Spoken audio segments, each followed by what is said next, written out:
Assalamualaikum warahmatullahi wabarakatuh. Bagaimana kabar teman-teman semuanya? Semoga senantiasa dalam keadaan sehat walafiat dan tidak kekurangan suatu apapun. Selamat datang dan selamat bergabung kembali dalam channel YouTube kami, Ara Alesa.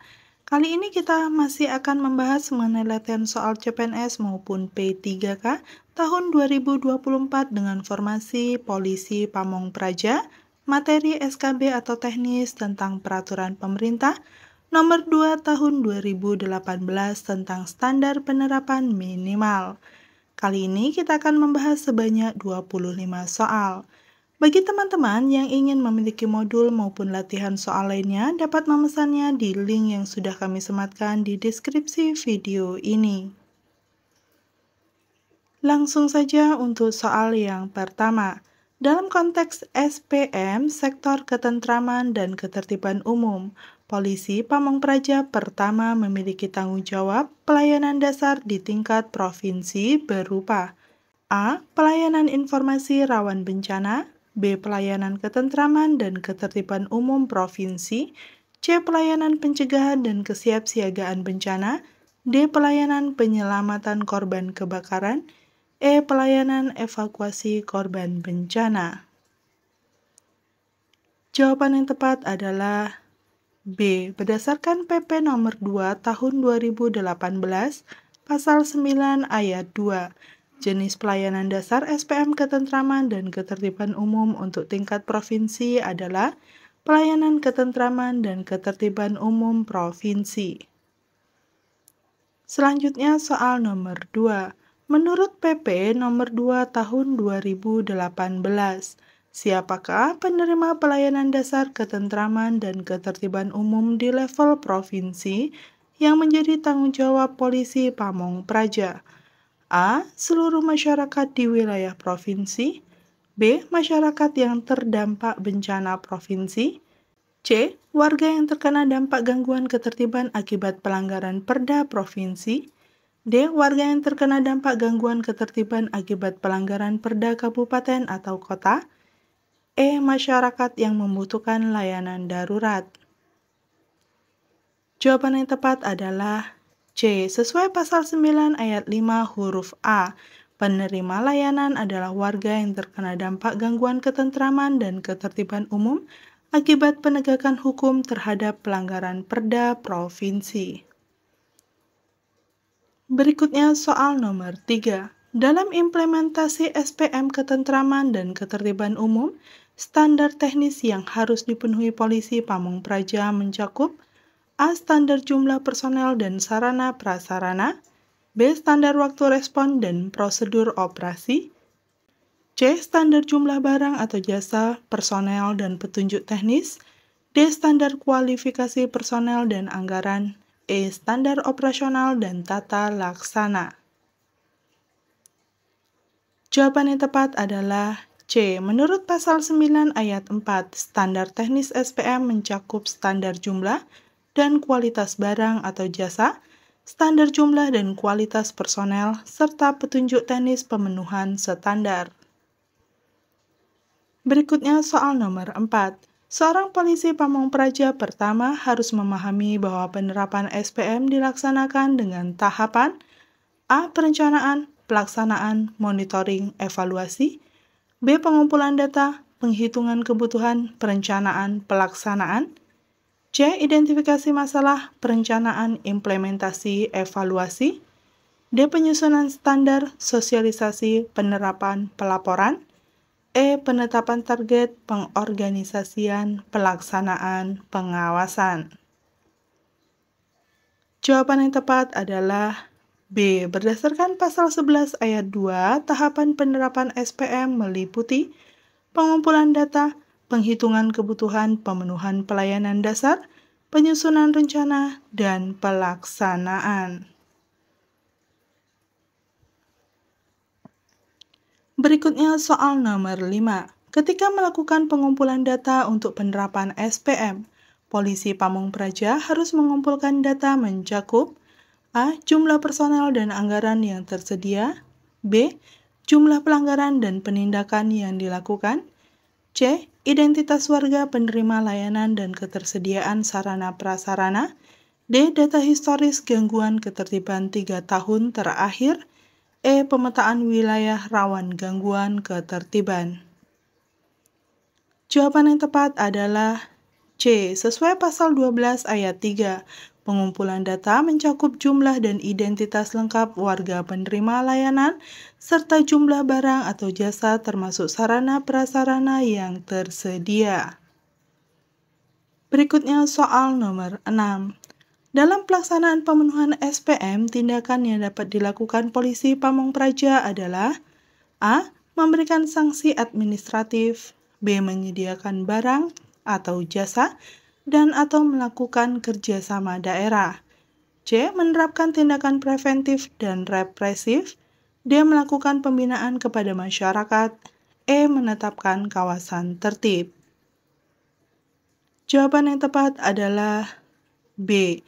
Berdasarkan pasal 15 ayat 2, pelaksanaan pemenuhan SPM dilakukan dengan menyediakan barang atau jasa yang dibutuhkan dan atau melakukan kerja sama daerah. Berikutnya soal nomor 7. Standar pelayanan minimal ditetapkan dan diterapkan berdasarkan prinsip A. Efektivitas, efisiensi, transparansi, B. Kesesuaian, ketersediaan, keterjangkauan, C. Akuntabilitas, responsivitas, profesionalitas, D. Partisipatif, koordinatif, integratif, E. Berkeadilan, berkepastian, berkesinambungan. Jawaban yang tepat adalah B. Menurut pasal 2, SPM ditetapkan dan diterapkan berdasarkan prinsip kesesuaian kewenangan, ketersediaan, keterjangkauan, kesinambungan, keterukunan, dan ketepatan sasaran. Berikutnya soal nomor 8. Dalam konteks pelaporan SPM, materi yang wajib dilaporkan oleh polisi Pamong Praja mencakup A. Hasil penerapan, kendala, ketersediaan anggaran, B. Capaian kinerja, hambatan, rekomendasi, C. Target dan realisasi program, D. Evaluasi dan tindak lanjut, E. Progres dan permasalahan teknis. Jawaban yang tepat adalah A. Sesuai pasal 17 ayat 2, materi muatan laporan SPM sekurang-kurangnya terdiri atas hasil penerapan SPM, kendala penerapan SPM, dan ketersediaan anggaran. Berikutnya soal nomor 9. Hasil pelaporan SPM digunakan oleh pemerintah daerah untuk A. Penilaian kinerja perangkat daerah dan pengembangan kapasitas, B. Evaluasi kinerja tahunan, C. Penetapan anggaran tahun berikutnya, D. Penyusunan rencana strategis, E. Pemberian penghargaan. Jawaban yang tepat adalah A. Berdasarkan pasal 18 ayat 4, hasil pelaporan digunakan untuk penilaian kinerja perangkat daerah dan pengembangan kapasitas dalam peningkatan pelaksanaan pemenuhan pelayanan dasar. Selanjutnya soal nomor 10. Polisi Pamong Praja harus memahami bahwa pengawasan penerapan SPM di tingkat provinsi dilakukan oleh A. Gubernur, B. DPRD Provinsi, C. Menteri Dalam Negeri, D. Inspektorat Provinsi, E. Ombudsman. Jawaban yang tepat adalah A. Sesuai pasal 19 ayat 3, Gubernur melaksanakan pembinaan dan pengawasan terhadap penerapan SPM provinsi oleh perangkat daerah provinsi. Berikutnya soal nomor 11. Saat melakukan penghitungan kebutuhan pemenuhan pelayanan dasar, aspek yang harus dihitung oleh polisi Pamong Praja adalah A. Selisih antara kondisi ideal dan existing, B. Rasio petugas dengan luas wilayah, C. Kebutuhan anggaran operasional, D. Jumlah pelanggaran perda, E. Target capaian tahunan. Jawaban yang tepat adalah A. Menurut pasal 13 ayat 1, penghitungan dilakukan dengan menghitung selisih antara jumlah barang atau jasa yang dibutuhkan dengan yang tersedia. Selanjutnya soal nomor 12. Dalam penyusunan rencana pemenuhan pelayanan dasar, prioritas utama yang harus diperhatikan polisi Pamong Praja adalah A. Ketersediaan anggaran, B. Kecukupan personel, C. Kesinambungan pelayanan, D. Urgensi kebutuhan, E. Efisiensi pelaksanaan. Jawaban yang tepat adalah C. Berdasarkan pasal 14 ayat 1, penyusunan rencana dilakukan agar pelayanan dasar tersedia secara cukup dan berkesinambungan. Berikutnya soal nomor 13. Kriteria penetapan SPM menurut PP nomor 2 tahun 2018 adalah barang atau jasa kebutuhan dasar yang A. Bersifat wajib dan terukur, B. Mutlak dan mudah distandarkan, C. Esensial dan berkelanjutan, D. Prioritas dan terjangkau, E. Mendesak dan terencana. Jawaban yang tepat adalah B. Sesuai pasal 3 ayat 3, kriteria penetapan SPM adalah barang atau jasa kebutuhan dasar yang bersifat mutlak dan mudah distandarkan. Berikutnya soal nomor 14. Ketika terjadi perselisihan kewenangan dalam penerapan SPM ketentraman dan ketertiban umum antara provinsi dan kabupaten atau kota, maka yang berwenang melakukan pembinaan adalah A. Menteri Dalam Negeri, B. Gubernur sebagai wakil pemerintah pusat, C. DPRD Provinsi, D. Kemendagri, E. Mahkamah Agung. Jawaban yang tepat adalah B. Berdasarkan pasal 19 ayat 4, Gubernur sebagai wakil pemerintah pusat melaksanakan pembinaan dan pengawasan penerapan SPM daerah kabupaten atau kota. Berikutnya soal nomor 15.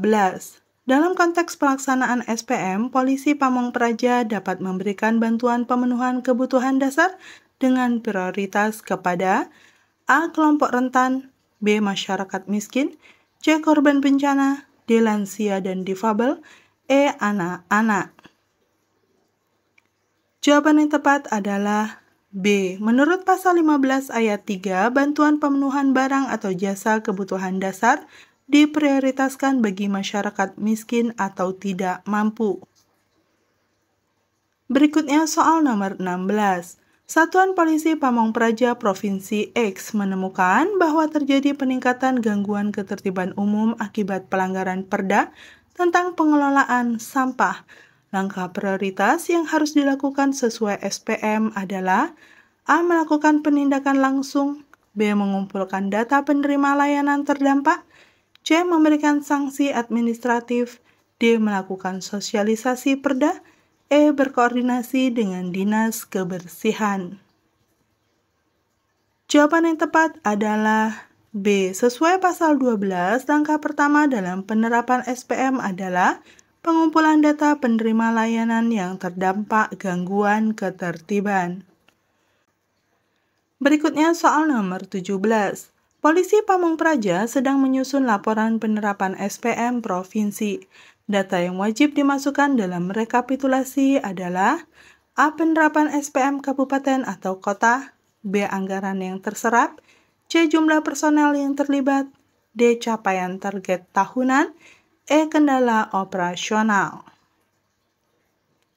Jawaban yang tepat adalah A. Berdasarkan pasal 17 ayat 3, laporan penerapan SPM provinsi harus mencantumkan rekapitulasi penerapan SPM kabupaten atau kota. Selanjutnya soal nomor 18. Dalam penerapan SPM, prinsip ketepatan sasaran bagi Polisi Pamong Praja berarti A. Tepat waktu dalam memberikan layanan, B. Tepat prosedur dalam penindakan, C. Tepat dalam menentukan penerima layanan prioritas, D. Tepat dalam penggunaan anggaran, E. Tepat dalam koordinasi. Jawaban yang tepat adalah C. Sesuai pasal 2, prinsip ketepatan sasaran berarti pemenuhan layanan ditujukan kepada warga negara dengan memprioritaskan masyarakat miskin atau tidak mampu. Berikutnya soal nomor 19. Satpol PP Provinsi hendak melakukan kerjasama daerah dalam penerapan SPM. Aspek yang harus diperhatikan adalah A. Kesepakatan antar kepala daerah. B. Kesesuaian dengan ketentuan peraturan perundang-undangan.